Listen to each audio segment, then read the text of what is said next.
À chaque démarrage d'un nouveau groupe de motivation, une question récurrente se pose par rapport à l'activité physique. La question est la suivante. Quel est le meilleur sport pour pouvoir perdre du poids? Autrement dit, quel est le sport miracle pour pouvoir perdre du poids? Probablement que toi aussi tu te poses la même question. Je suis Grace Nsabimana, coach en éducation à la santé physique et financière.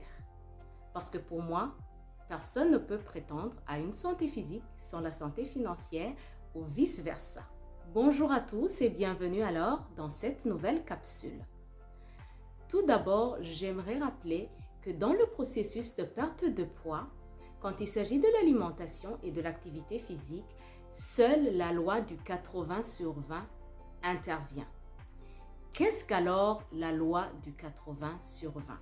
La loi du 80/20 veut simplement dire que pour perdre du poids, 80% de nos résultats proviennent de notre assiette et les 20% qui restent proviennent de notre activité physique communément appelée sport. Autrement dit, si l'on veut vraiment perdre du poids, on doit se concentrer plus sur notre assiette, le contenu de notre assiette, les composantes de notre assiette, et puis en complément se concentrer sur le sport. C'est tout simplement, comme le disent la plupart des entraîneurs de sport, que l'activité physique ne suffit pas pour perdre du poids. La magie de la perte de poids s'opère dans ta cuisine, spécialement dans ton assiette. Revenons alors à nos moutons, c'est-à-dire le sport miracle qui fait perdre du poids. Cher ami, je suis navrée de t'annoncer vraiment qu'il n'existe pas de sport miracle pour te faire perdre du poids.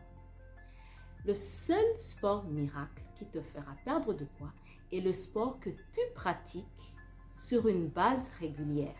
Quand je parle d'une base régulière, je veux insister sur la constance dans l'effort. Il y a des gens qui se disent que, ok, cette semaine, je peux faire 2 séances de sport et je vais reprendre dans un mois. Je ferai 5 séances et après ce mois, je reprendrai 6 mois après et ils espèrent un résultat. C'est carrément impossible. Tout comme il n'existe pas de rattrapage dans les séances de sport. Ça, c'est la grosse erreur que je remarque souvent parmi les femmes que j'aide, que j'accompagne à perdre du poids. Elles ont tendance, si elles ratent la séance de sport d'aujourd'hui, elles ont tendance à rajouter les 30 minutes qu'elles devaient faire aujourd'hui aux 30 minutes qu'elles vont faire demain. Donc, ça fera 1 heure. Donc, elles vont épuiser gratuitement leur corps, ce qui fait que le jour suivant ou 2 jours suivants, elles ne pourront plus faire du sport. Notre corps nous guide, c'est-à-dire que quand le corps est épuisé, c'est carrément impossible qu'il se bouge encore. C'est là où la plupart des gens abandonnent l'activité physique parce qu'ils ont épuisé le corps. C'est-à-dire alors, si vraiment vous voulez perdre du poids, dans le processus de perte de poids, si vous assurez déjà du point de vue alimentation, le meilleur sport, c'est le sport que vous allez pratiquer sur une base régulière. Commencez à votre propre rythme. C'est-à-dire, vous pouvez commencer par 2 séances par semaine. Prenez au moins 1 mois, 2 mois à faire les 2 séances par semaine. Respectez-les. Respectez la durée. Ça peut être 30 minutes à 45 minutes. Respectez toujours ce timing. Et vous allez progresser graduellement. Vous allez passer à 3 séances, 4 séances, 5 séances par semaine. Aussi, là, je voulais interpeller plus particulièrement les gens de mon pays qui font du sport uniquement le dimanche.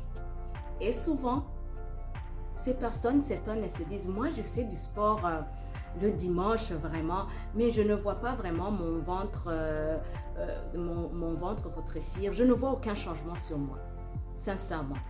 Si sur 7 jours de la semaine, on consacre juste une seule journée, même pas toute une journée, parce qu'on ne peut pas faire du sport toutes les 24 heures de la journée, juste quelques heures sur une journée.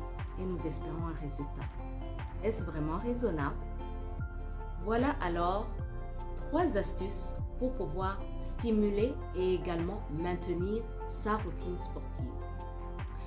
La première astuce est de se trouver un sport qu'on aime.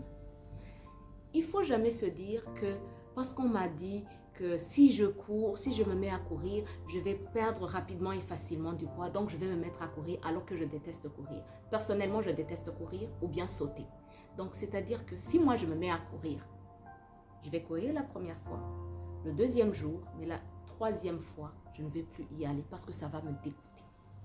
Faites s'il vous plaît le sport que vous aimez, le sport qui vous procure une sensation de satisfaction et non de corvée. C'est le seul moyen d'aimer le sport.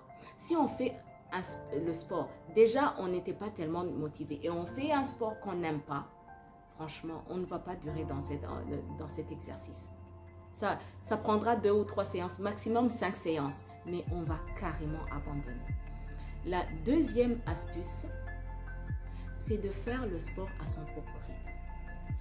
Souvent, je vois des gens qui me suivent sur mes réseaux sociaux vouloir faire la même chose que moi. Moi, je suis quelqu'un qui, maintenant, je peux même faire 7 séances de sport par semaine suivant le programme d'entraînement que je suis en train de suivre. Il y a des programmes d'entraînement qui sont à 4 séances par semaine, d'autres à 5. La plupart sont à 5 séances par semaine quand même. Exceptionnellement, il y a des programmes d'entraînement qui sont à 6 ou à 7 séances par semaine. Mais ce sont des programmes qui ne durent pas sur le long terme. Maintenant, je peux faire ça. Mais il y a quelques années, je ne pouvais pas faire ça. Je n'ai pas commencé à ce rythme. Comme on dit, l'appétit vient en mangeant. C'est comme le sport. Notre corps ne se fait jamais brusquer. Non. Mais notre corps, il va tout doucement et vient doucement. D'accord? Donc, c'est-à-dire que on doit y aller à notre propre rythme. Même dans tous les groupes de motivation que j'accompagne pour leur processus de perte de poids, de remise en forme, je considère tout le monde au début comme un débutant. Je dis, on commence qu'au niveau débutant. On va y aller graduellement. Plus on passe du temps ensemble, plus on va augmenter notre rythme de sport. Mais on ne peut pas commencer à un niveau élevé. On va carrément régresser. Mais si on commence à un niveau plus bas, on va y aller graduellement. On va y aller doucement, mais sûrement. Et c'est ça le secret. Et la troisième astuce alors, c'est que, sincèrement, si vous voulez stimuler votre routine sportive ou bien même la maintenir, optez pour faire du sport en groupe. Moi, il n'y a même pas 2 ans, je ne faisais pas du sport seul à la maison. J'ai toujours fait du sport en groupe. Je faisais des marches collectives avec d'autres personnes. J'allais dans les salles de gym. Mais maintenant, j'ai déjà pris goût. Ça m'a pris du temps. Maintenant, je suis capable de suivre un programme, même des programmes du début à la fin, seule à la maison, devant mon écran. Mais ça, c'est pas donné à tout le monde. La motivation se stimule. La détermination se cultive.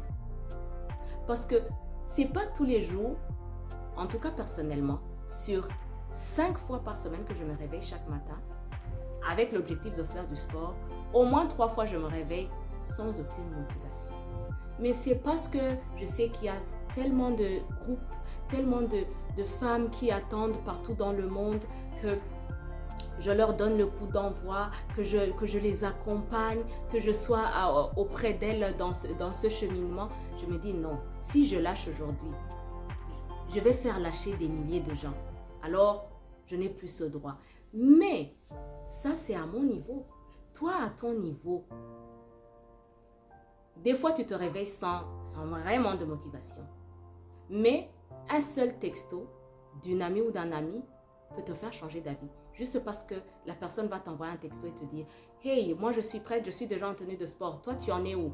Je passe te chercher, on y va. » Tu n'avais pas l'intention, mais parce que tu sais que tu as promis à d'autres personnes d'y aller, donc tu vas dire « Oh, ça va. » Parce que la nature humaine, la psychologie humaine a tendance à vraiment ne pas honorer un engagement qu'elle a pris envers elle-même, mais on a toujours tendance à honorer un engagement qu'on a pris envers autrui.